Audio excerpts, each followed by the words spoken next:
This lovely lady came all the way from California. If you see, she has a beautiful face, but she wants a little refinement of the tip. So if you see that this right here, the lines, the grooves coming in, that's what's missing, and we want to create that. And then obviously the nostrils need to come in. So today the plan is a closed tip plasty and alarplasty. And also I want to thank her for letting us share this video as well. She's very brave. She doesn't care. She knows she's pretty, so she doesn't care what people have to say. So when you come in, a lot of times patients are not sure how much to reduce their nostrils. So I like to demonstrate using 2 Q-tips and tell the patients that this is a small change. This is a medium change. This is a large change.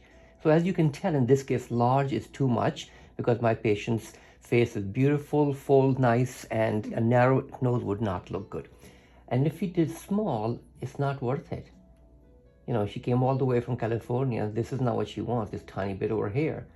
He wants right there. So that would be a medium change, and that would suit her face perfectly. And this is the best way to demonstrate. And then I can translate it into how many millimeters I might be able to take off. So let's go over the markings. The markings are the most important part of the whole procedure.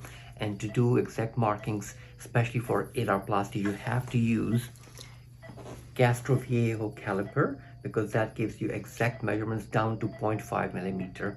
And then you can have exact symmetry between both sides. So let's take a look. So you can see right here.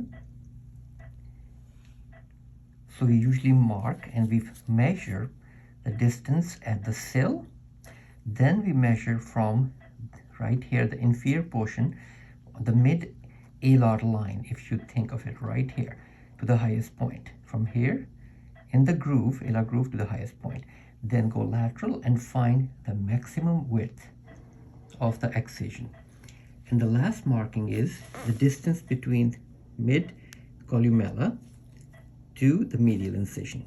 Once that's done, we mirror that on the other side, and there we go.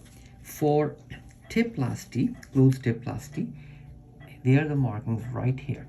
So we look at the most prominent part, and then we mark the areas and try to keep them as symmetric as possible. Unless there is existing asymmetry, then you can modify.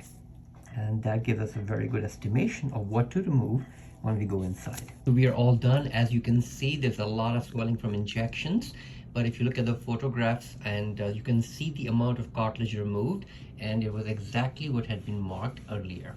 And now we have nice narrowing, and we got good symmetry. We have preserved the curves, and we have significant narrowing, meaning medium, because that's what we had decided and anticipated as well. Let's look all around, and there we are. I'm very happy because our lovely lady is all done and she's heading right back to California, and I'm so excited.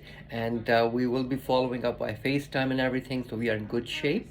And let's quickly ask her about her experience. So how did it go? I felt super comfortable the whole time. The whole team was super nice, and the procedure was really quick. I didn't even know it happened, honestly. So, how was your anxiety level and how was your pain level during surgery?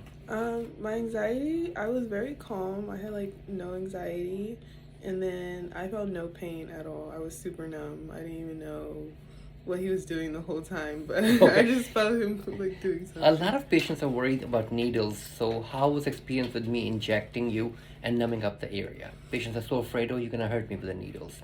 With the needles, I didn't feel much. I only felt the first time when he was numbing, and then after that, it worked so quick. I didn't feel anything else. Very good, very good. Thank you so much, and I really appreciate you doing it. Click the link below to get a free consultation.